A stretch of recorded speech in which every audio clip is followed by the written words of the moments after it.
여기서 한 단계 더 나아가보고 싶습니다. 그리스도인들은 다른 모든 사람들과 같이 특별히 도덕적이거나 영적이지 못하고 중립에 속한 문제들에도 관여하게 됩니다. 한두 가지 실례를 보여드리겠습니다. 정부가 무엇에 관여하고 있습니까? 강도와 절도를 방지하는 데 관여하며 질서를 지키고 교통을 통제하며 배수와 상하수도를 관리하고 공공의 복지를 유지하는 일 등입니다. 자, 이러한 문제들은 도덕적이거나 영적인 문제들이 아닙니다. 그래서 저는 이것들을 중립적인 문제들로 부르고 싶은 것입니다. 공공의 건강이나 법이나 질서의 입장에서 또는 도로를 바르게 활용하고 도로 표지판을 잘 보고 대로의 규례를 잘 지켜 나가는 등의 일은 그리스도인이든 비그리스도인이든 차이가 없습니다. 그리스도인들도 이 모든 일에 관계되어 있습니다. 그러므로 이 모든 일에 관심을 가져야 합니다. 아니면 경제적인 이슈들을 예로 들어 봅시다. 보편적으로 말해서 경제에 관한 문제들은 영적이거나 도덕적이지 못한 중립적이라는 입장을 저는 전제하였습니다. 하지만 이러한 문제들은 매우 중요합니다. 이러한 문제들을 잘 다루면 우리 모두에게 유익이 됩니다. 만일 잘못 다루게 되면 우리 모두 고통을 당합니다. 그리스도인이든 아니든 똑같이 말입니다.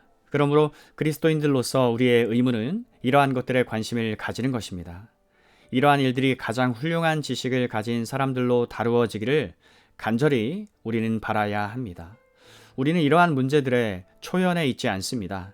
지방 정부나 중앙 정부나 삶의 질서에 있어서 중요한 역할을 하며 공동체를 위해서 가능한 한 문명화한 삶을 영위하도록 하는 데 있어서 아주 중요함을 우리는 인식합니다. 우리는 이 점을 인정할 뿐만 아니라 여기에 복종해야 합니다. 그러므로 프리드햄의 본질적인 오류가 바로 여기에 있는 것입니다.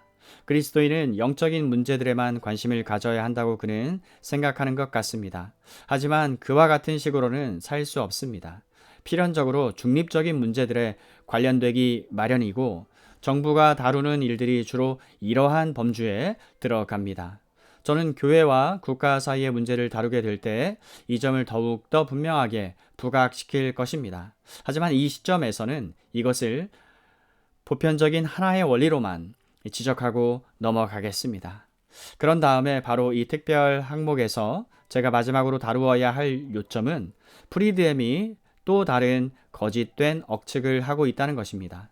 여러분도 기억하다시피 그는 그리스도인이 나라의 정부에 어떤 역할을 감당할 수도 없고 해서도 안 된다는 논리를 견지하고 그 이유로 영과 육 사이의 차이를 제기합니다.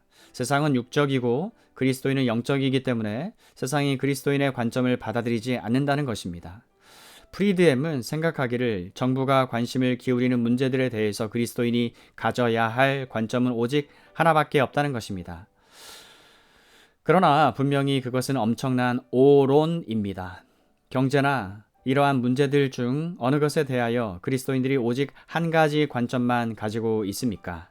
분명히 전혀 그렇지 않다고 대답해야 합니다.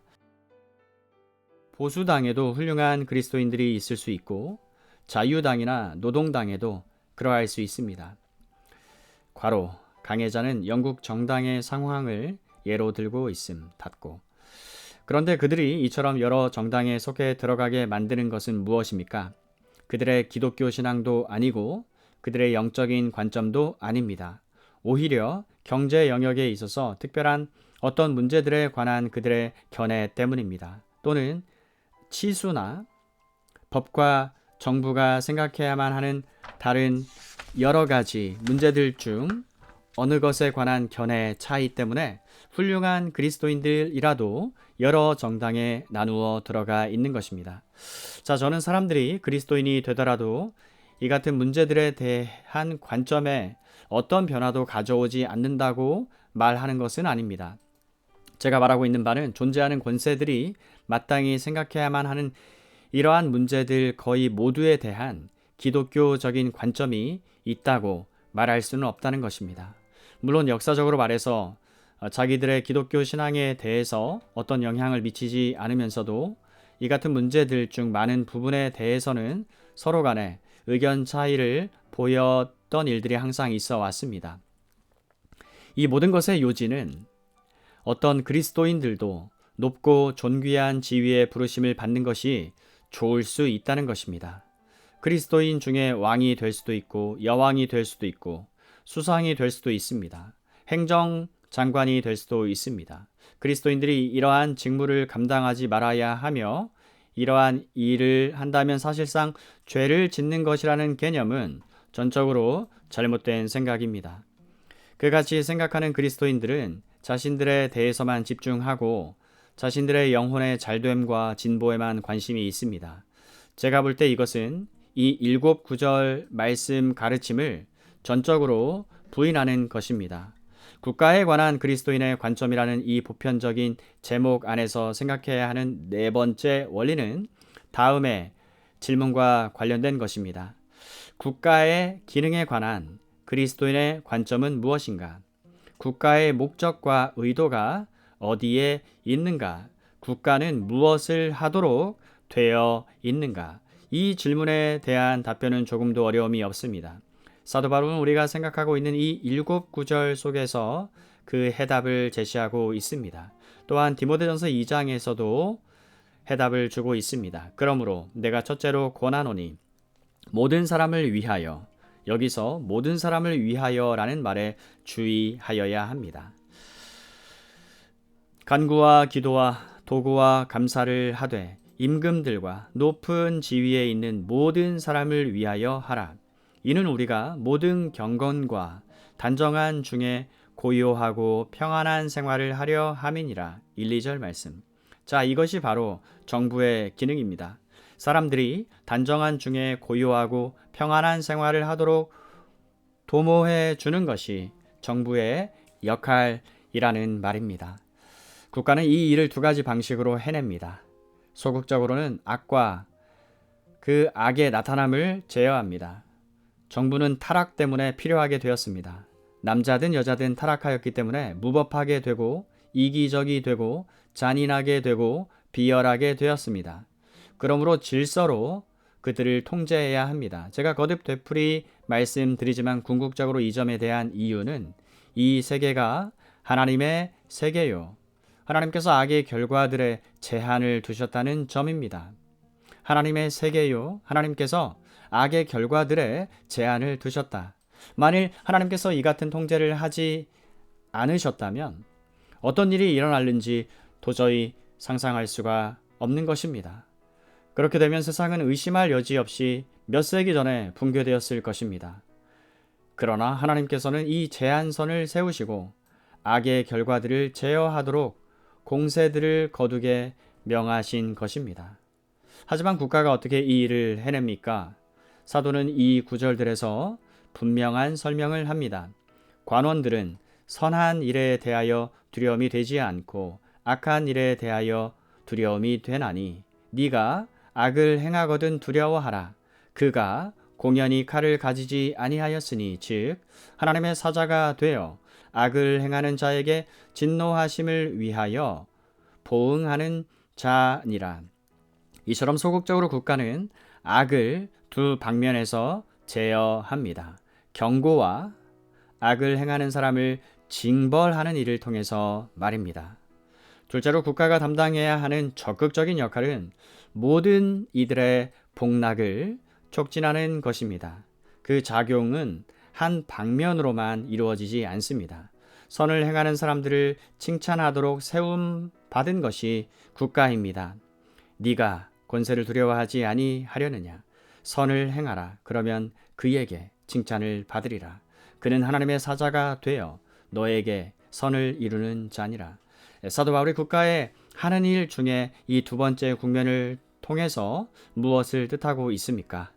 우리가 선하고 합법적이고 영예로운 삶을 영위하면 국가는 어떤 방식으로 우리를 칭찬합니까? 국가가 어떻게 그리스도인에게 하나님의 사자가 되는 것입니까? 사도 바울은 디모데전서 2장에서 그 해답을 주고 있습니다. 국가가 마땅한 바대로 역할을 감당할 때 우리는 평온하고 질서 있는 생활을 영위할 수 있습니다. 이것이 그리스도인에게 있어서 커다란 위로입니다. 국가는 우리를 격려하여 법을 지키는 시민이 되도록 하며 우리나 다른 사람들이 그렇게 하도록 격려합니다. 이것이 우리를 위해서 선한 것입니다. 우리는 더 많이 기도할 수 있고 성경을 읽는데 더 많은 시간을 들일 수 있으며 안전하게 하나님의 집에 갈 수 있으며 함께 모여 하나님께 예배하고 하나님의 이름을 찬미할 수 있습니다. 국가가 질서와 평안을 지키는 참된 기능을 이행하는 것은 그리스도인들을 위하여 좋은 일입니다. 그리스도인들이 스스로 이러한 일을 행하고 법을 지키고 다른 사람들도 그와 같은 일을 하도록 격려할 때 국가는 그리스도인들을 칭찬하고 그리스도인들을 기뻐하는 것입니다. 제가 한 가지 예를 들어드리겠습니다. 저는 지난 제2차 세계대전 직후에 하나님의 사람인 헝가리의 키쉬 교수로부터 들었던 이야기를 잊을 수가 없습니다. 그 교수는 해부학자로서 영국에 귀화하였습니다. 그는 저를 만나서 지난 2차 대전 중에 러시아, 즉 소련에서 일어났던 매우 흥미로운 일을 말해 주었습니다. 저도 신문에서 스탈린이 말했다고 하는 기사를 읽은 기억이 납니다. 그는 말하기를 그리스도인들은 그들이 하는 소행대로라면 결코 핍박을 받거나 박해를 당할 사람이 아니라는 것입니다. 그래서 그는 그리스도인들을 압박하는 법을 약간 느슨하게 해 주어야 한다고 말한 것입니다. 저는 이 점에 대해서 키쉬 교수에게 물어보았습니다. 그는 러시아와 러시아 군인들을 아는 지식을 가지고 저에게 충분한 설명을 해줄 수 있었습니다. 괄호 물론 헝가리는 러시아 가까이 근접해 있음 닫고. 자, 이야기는 이러하였습니다. 그땐 러시아가 아주 절망에 빠져 있었고 모든 사람들이 아주 고되게 일을 하지 않으면 안 되는 긴박한 상태에 있었습니다. 스탈린에게 다음과 같은 보고가 올라왔습니다. 그 보고는 그 당시 소련 인민위원들의 관찰 결과로 나온 것입니다. 공장에서 가장 선하고 가장 믿을 만한 일꾼들은 자신들을 그리스도인들로 자처하는 이상한 사람들이라는 것입니다. 그리스도인들은 국가가 하라고 명령하는 바로 그 일을 하고 있었고 그 일을 어느 다른 사람보다도 더 잘하고 있었습니다. 자, 어떤 일이 일어났습니까? 그들은 스탈린의 칭찬을 받았습니다. 사도 바울이 말한 그대로입니다. 선을 행하라. 그리하면 그에게 칭찬을 받으리라. 그들을 압박하는 법률이 완화되었습니다. 이것이 바로 칭찬의 한 형태입니다. 이와 같이 그들이 법에 순종한다는 단순한 그 사실 때문에 이 같은 격려를 받았던 것입니다. 우리는 국가가 악을 제압하고 선을 행하는 사람에게 상을 주는 임무를 수행하는 일에 또 다른 국면들을 칼의 문제를 다룰 때 더 생각해 볼 것입니다. 특히 사형 판결 문제를 다룰 때 그리할 것입니다. 그 사형 판결 문제는 그 자체가 하나의 주제입니다. 이제 우리는 5번째 요점에 이르게 되었습니다. 이제 한 가지 마지막 질문은 이것입니다. 그리스도인들이 항상 국가의 성격이 변하기를 추구해야 하는가? 국가가 하나님의 정하심을 따라 존재한다는 것을 인정하고 또한 그 역할도 그리스도인들은 해야 합니다. 또 국가에 관심을 가지고 있어야 한다는 것도 인식합니다. 또 국가에 굴복해야 하며 그 국가에서 떨어져 나오려고 해서는 안 된다는 것도 깨닫습니다. 자, 그러면 이런 문제가 남아있는 것입니다. 즉, 그리스도인이 항상 국가의 본질을 변화시키려는 시도에 역할을 담당해야 하는가 하는 문제입니다. 다른 말로 해서 그리스도인들이 혁명이나 모반에 참여해야 하느냐 하는 것입니다. 저는 남아프리카 여러 나라에서 우리 웨스트민스터 체플을 찾아온 그리스도인 친구들을 아는 특권을 누리고 있습니다. 자, 이런 여러 나라들 가운데에는 자주 모반과 혁명이 일어나고 있습니다. 우리 그리스도인들은 이 일에 대하여 어떤 태도를 견제해야 합니까? 아프리카나 다른 여러 나라들에서 이런 문제를 직면해야만 했습니다. 17세기의 영국에서도 이 문제가 대두되었습니다. 종교개혁자들이 대면한 큰 문제가 바로 이것이었습니다. 18세기에는 미국에서 이 같은 문제가 크게 부각되었습니다.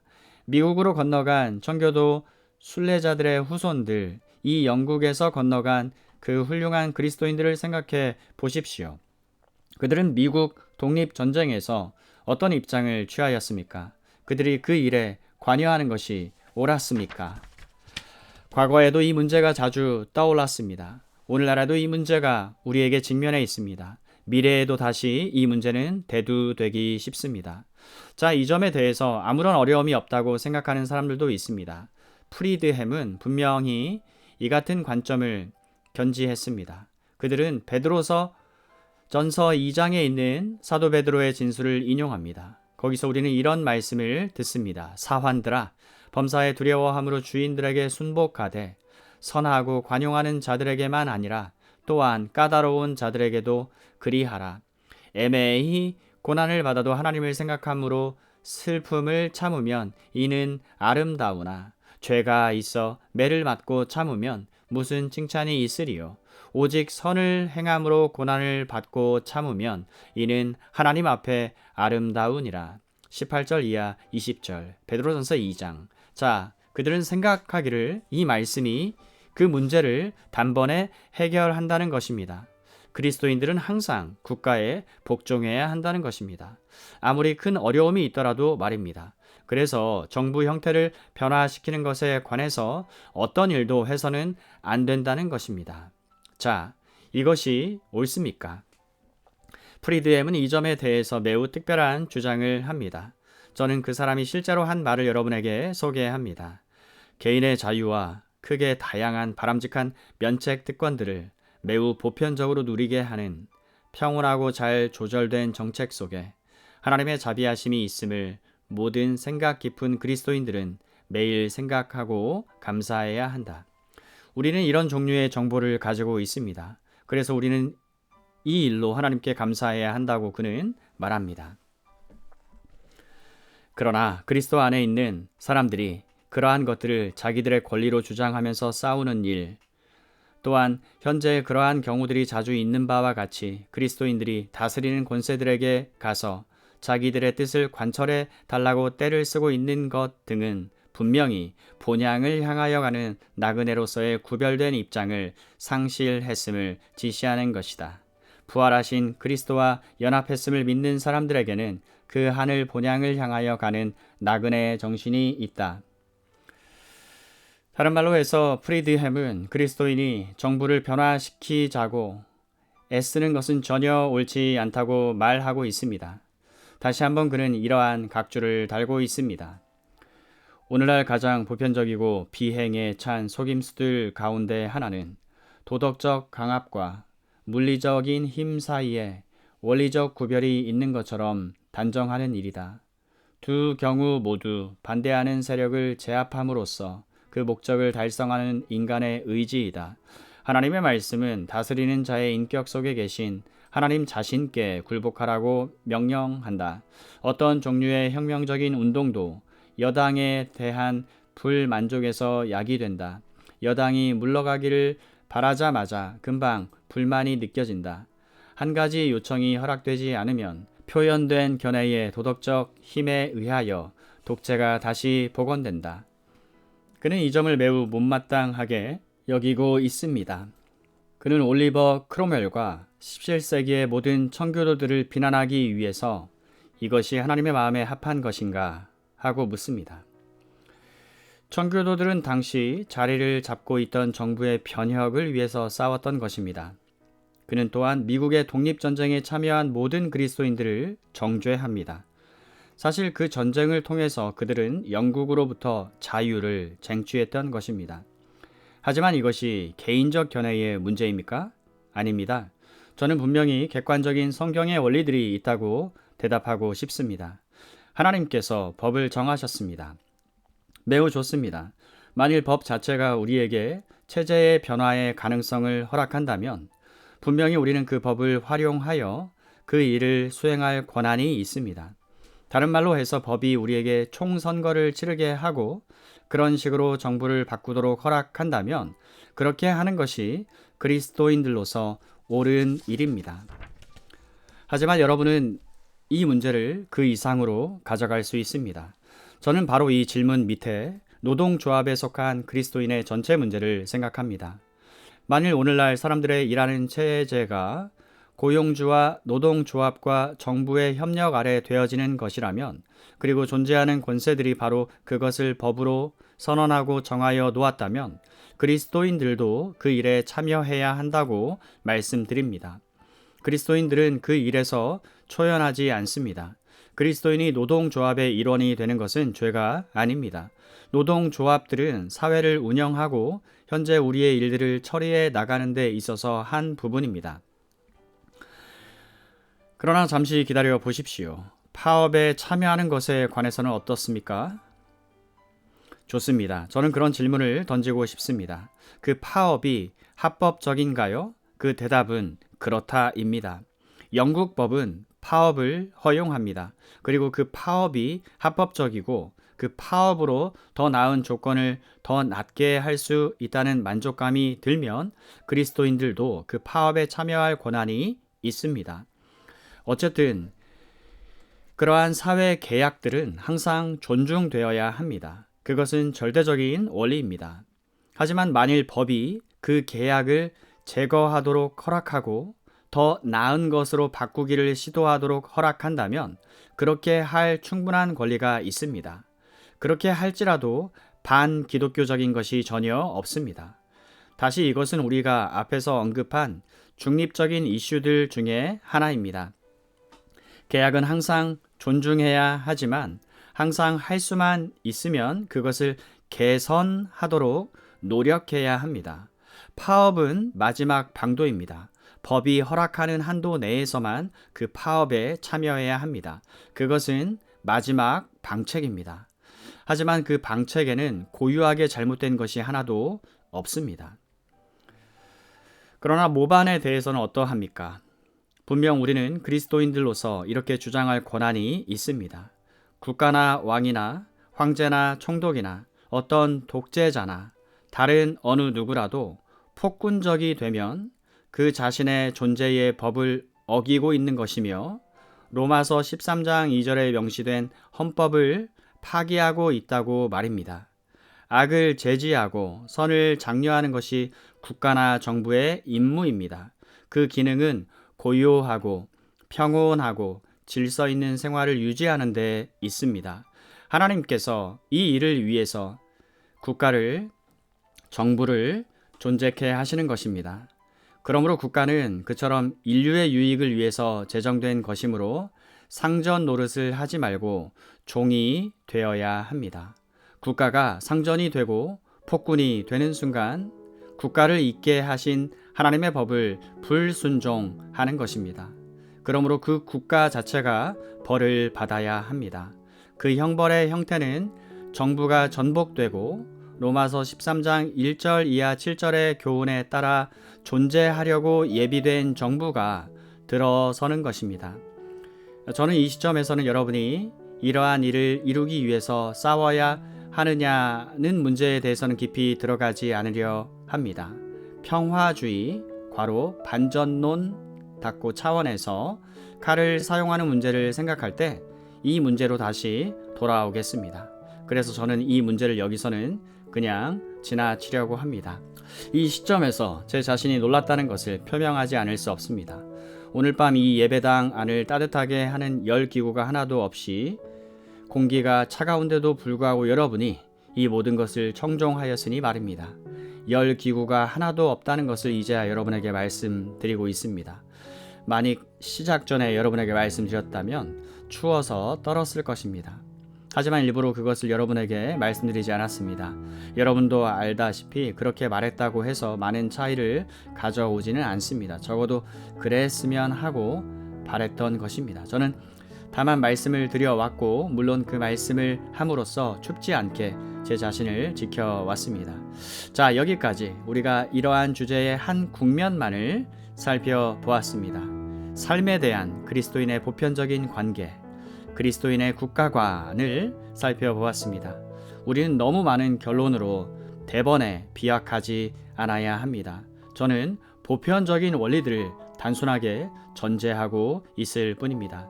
하나님께서 원하시면 이 문제를 보다 더 상세하게 다루어 나가게 될 것입니다. 아멘.